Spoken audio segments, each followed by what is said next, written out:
Hey everybody, good to be here. All right, so today I wanted to talk about marriage and dating with people with autism spectrum disorders. So what I want to start with is just kind of describing what prompted this. I had a few thoughts yesterday that I should kind of tackle this subject in a video. I'm going to probably tackle especially dating in kind of a series of videos. I'm going to do that and then address marriage for people with ASD in this video as well. So to start with, we have that, and then I was on Facebook this morning, and I've followed several groups for and by people with autism spectrum disorders, and this one group, somebody posted, one of the admin posted that they were asking specifically, do you feel that that people with autism spectrum disorders can or should have families?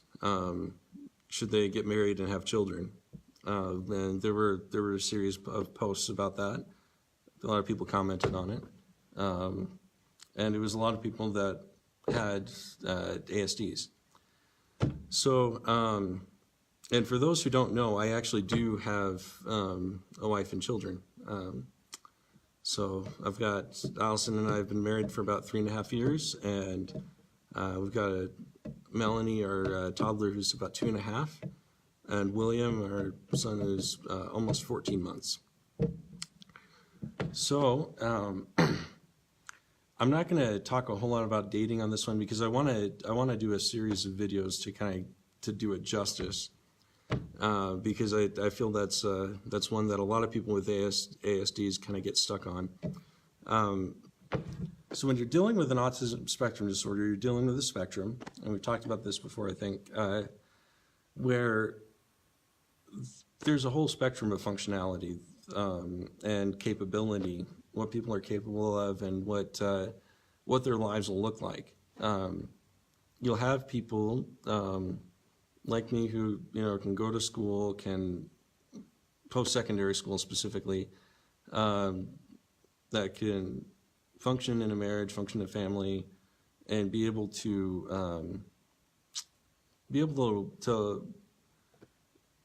live like that. And then you have people who don't quite get that opportunity.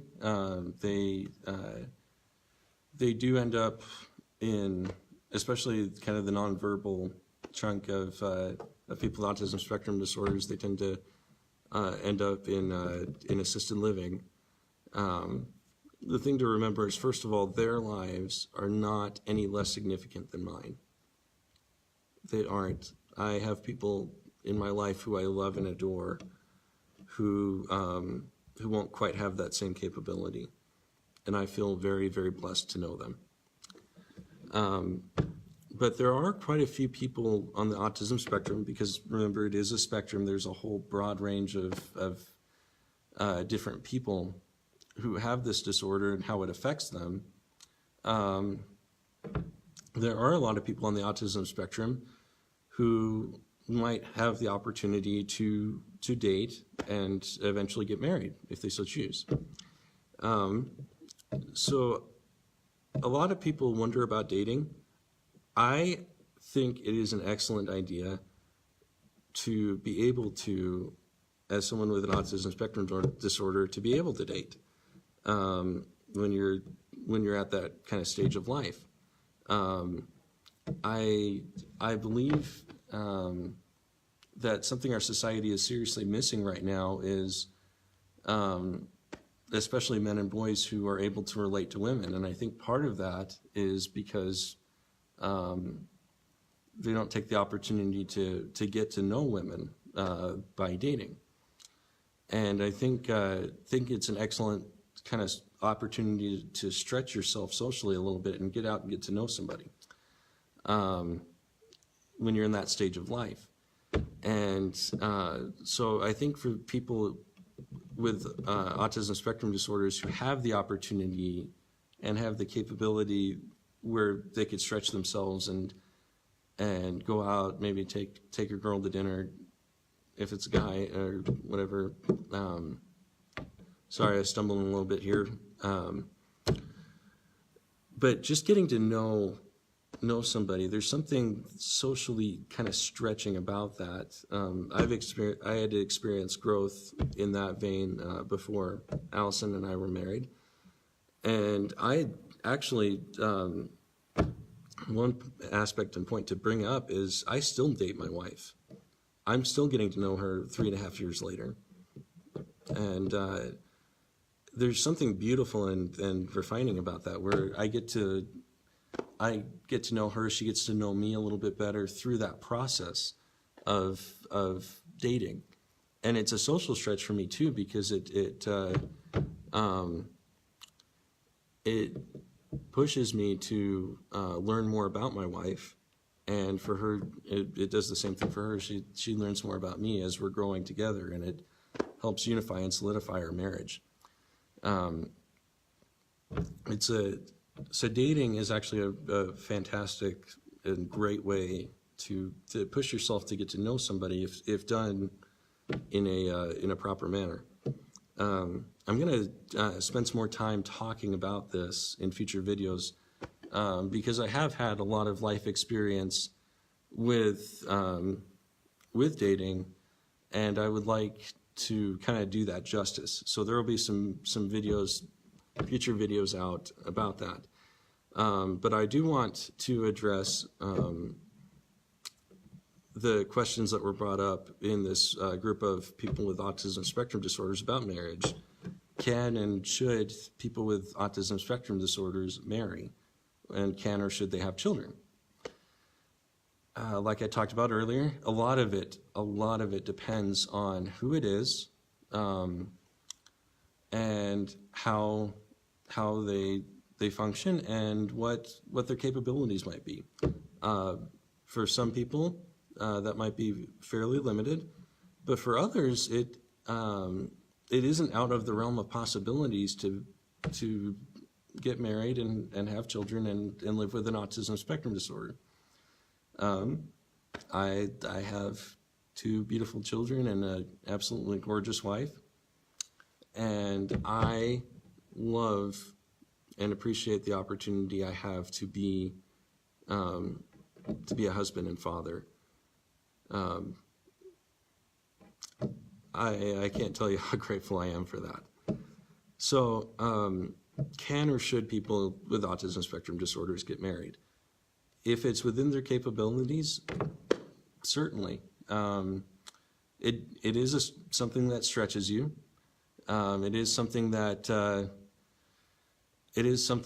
is very very life-changing, but simultaneously very beautiful. I love being married, and I love having the kids that I have.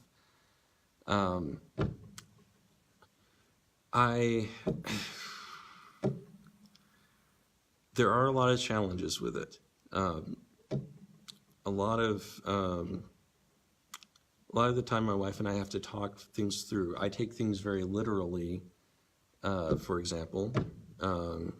So if she says something that's a little less than literal, sometimes I might not understand it right away. So there's a lot of talking and communication with my wife and I about how we function in our marriage. I'm also learning more and more because, I'm the oldest of 4 kids growing up. Jordan, my youngest brother, is about 6.5 years younger than me, but I don't remember being around young children. So having babies at home was a little bit new to me. I hadn't really experienced that in a time when I remembered it. So it was something that was a little bit different, and it took some adjusting. My wife was very, very patient with me, especially when my daughter Melanie was born, and I was adjusting to having a newborn. in the house. And there were some things I had to get used to. I had the additional pressure of a family now, so I had to make sure that I was doing enough of providing for the family, taking care of my wife, taking care of my children, and there's this giant juggling act that I have to do. But it's one of the most worthwhile things that I've ever tackled. It's been refining. It's been beautiful. I can't thank God enough for the opportunity to have a family. So, in a nutshell, yes, people with autism spectrum disorders can get married and have families. A lot of it depends on the capability of the person, because it is a spectrum. It is something that affects different people differently. But for people who have the capability within them to be able to have a family, it can be a very beautiful and worthwhile thing. For me, it's been something incredibly, to me, it's incredibly sacred. So I'm going to go into more depth about particularly dating and a little bit more about marriage in some future videos. But I wanted to give you guys a little bit of an idea of that. There are always challenges. There are sensory challenges sometimes with being married and having children. There are social challenges. I have to stretch myself a lot to be able to